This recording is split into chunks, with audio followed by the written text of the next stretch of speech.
So good morning everyone, welcome to my channel. आणि आज आपण मेकॅनिकल प्रॉपर्टीज ऑफ फ्लुइडचा वन शॉटचा सेशन बघणार आहोत.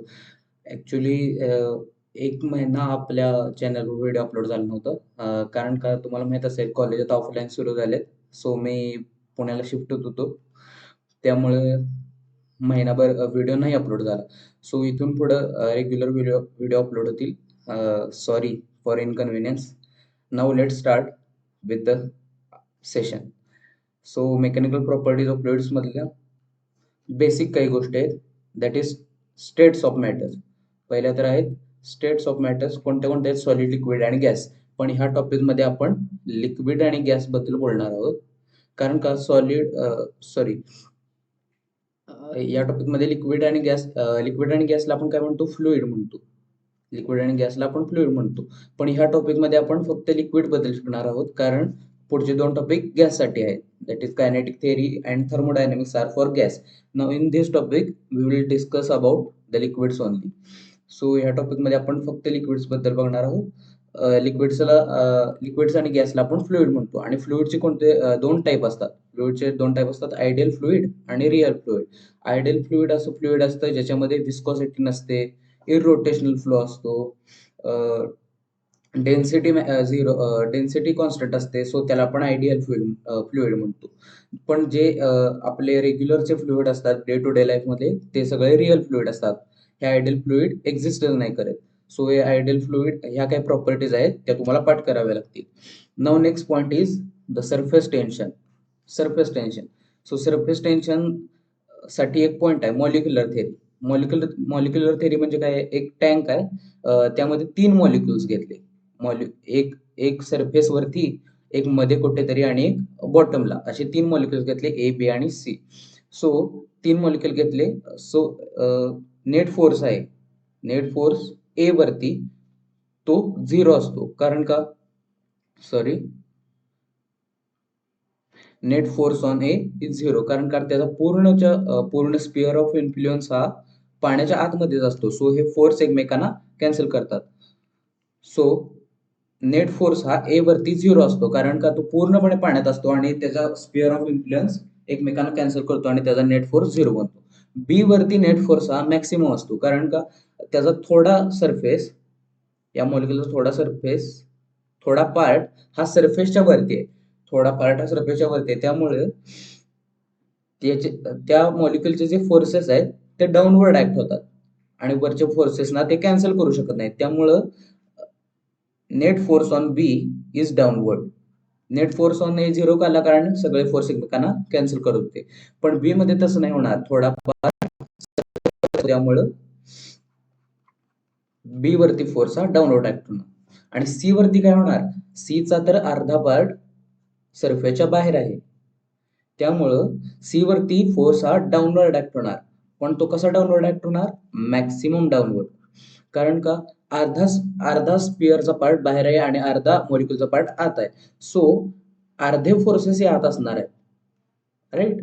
सो अर्धे फोर्सेस आत असल्यामुळे तो मॅक्सिमम डाऊनवर्ड फोर्स ऍक्ट करेल, कारण वरचा जो स्पिअर आहे तो एअर मध्ये आहे, तो फोर्स ऍक्टच करणार नाही. त्यामुळे हा मॅक्सिमम डाऊनवर्ड फोर्स ऍक्ट करेल ऍट सरफेस. सो हे काही पॉइंट्स आहेत, त्यावरून काही कन्क्लुजन पॉइंट्स निघतात. पहिला काय, all molecules on surface exhibits maximum downward force.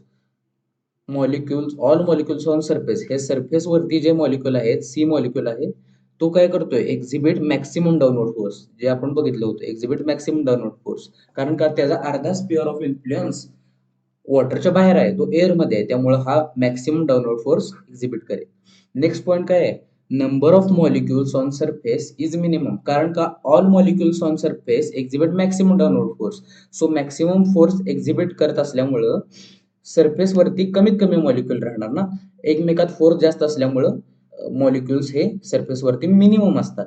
So surface वरती मॉलिक्युल मिनिमम असतात. पुढचा पॉईंट काय आहे, potential energy of each molecule on surface is maximum. Second point काय होता, number of molecules on surface is minimum. इथं surface वरती minimum molecules असतात, कारण का त्यांच्यातली पोटेन्शियल एनर्जी जास्त असते. सो ज्यांच्यामध्ये पोटेन्शियल एनर्जी जास्त असते ते सरफेस वरती राहतात. So potential energy of each molecule, प्रत्येक मॉलिक्युलची पोटेन्शियल एनर्जी इज मॅक्सिमम असते ऍट सरफेस वरती. नेक्स्ट पॉइंट काय आहे, last point, but total potential energy of liquid on surface is always be minimum.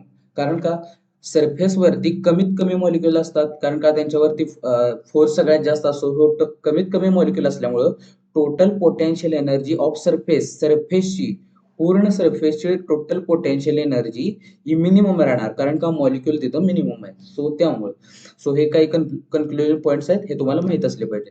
Next is relation between surface tension and force. काय relation आहे, force is equal to surface tension into effective length. Effective length म्हणजे काय, समजा आपण needle घेतली आणि ती वॉटरमध्ये टाकली. सो नेडलला किती साइडहून वॉटर टच होते, 2 साइडहून. सो इफेक्टिव्ह लेंथ होणार 2L. सो इफेक्टिव्ह लेंथ ही अशी लेंथ असती ज्याच्यामध्ये वॉटर ज्या साइडमध्ये टच होते, सो ते लेंथ आपण ऍड करतो. समजा जर बुक असेल, बुक आपण पाण्यामध्ये टाकली, सो बुक आतून रिजिड असते ना, बुक आतून ट्रान्सपरंट नसते. सो बुकला वॉटर कुठून कुठून टच होणार, फक्त बाहेरून वॉटर टच होईल. सो बाहेरून टच होत असल्यामुळे याचे इफेक्टिव्ह लेंथ काय येईल, 4L. राईट. नेक्स्ट, जर वॉटरमध्ये आपण एक स्क्वेअर फ्रेम ठेवली, फ्रेम, आता या स्क्वेअर फ्रेमला वॉटर कुठून टच होणार, आतून पण टच होईल आणि बाहेरून टच होईल. सो बाहेरून टच झाल्यावर काय 4L आणि आतून टच झाल्यावर 4L. सो इफेक्टिव्ह लेंथ काय येईल, 8L ही इफेक्टिव्ह लेंथ येईल. सो अशी ही इफेक्टिव्ह लेंथ काउंट करायची असते. Next, relation between surface tension and energy. काय आहे सरफेस टेन्शन आणि एनर्जी मध्ये relation, DW is TDA. Simple, DW काय आहे, सरफेस एनर्जी. टी म्हणजे काय, surface tension, and DA is change in area. Area किती चेंज होतोय त्यांचा डिफरन्स काढायचा, त्याला आपण म्हणतो DA, that is change in area. Now next, drop to droplet to drop. So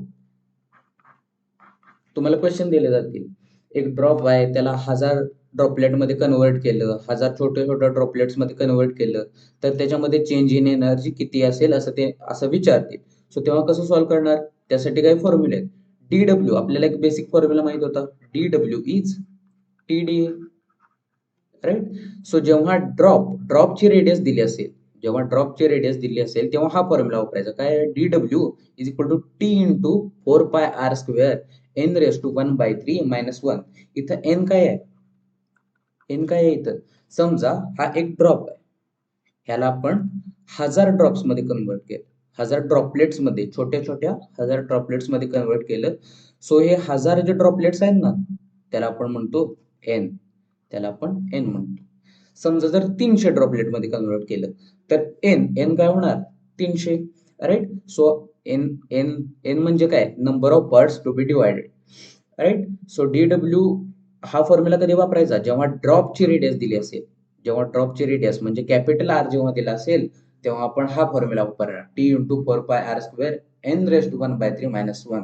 आता जेव्हा ड्रॉपलेटची रेडियस दिली असेल, छोट्या ह्या ड्रॉप पासून हे ड्रॉपलेट बनलेत, ह्या ड्रॉपलेटची स्मॉल रेडियस R दिली असेल, तेव्हा कोणता फॉर्म्युला वापरायचा, T into 4πr small r square n minus n raise to 2/3, where n are the number of parts are to be divided.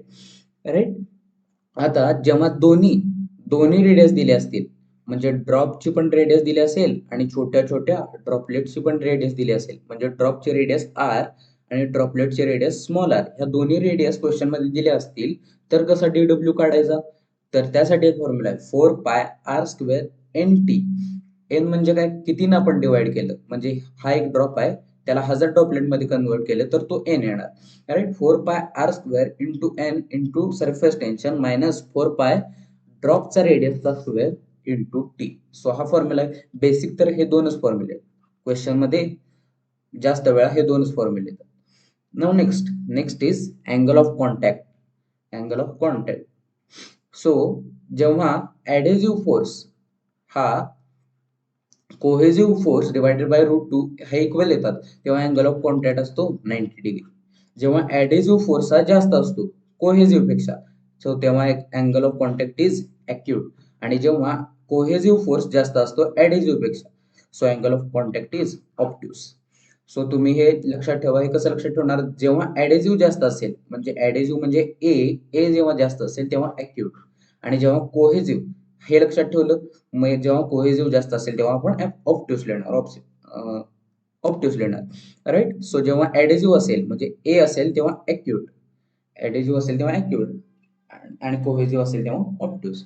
Now next, excess pressure, ड्रॉपचे excess pressure. Drop म्हणजे काय, आतून भरलेला आहे. सो ड्रॉप साठी formula काय excess प्रेशरचा, 2T/R. Next, bubble साठी काय फॉर्म्युला आहे, 4T/R. कारण का, बबल आतून रिकाम आहे, हॉलो आहे. सो त्याला बाहेरून पण एअर आहे, आतून पण एअर, सो त्याला 2 ने मल्टिप्लाय करायला लागणार. त्यामुळे हा फॉर्म्युला बनेल 4T/R. Right. Next point is कॅपिलॅरिटी.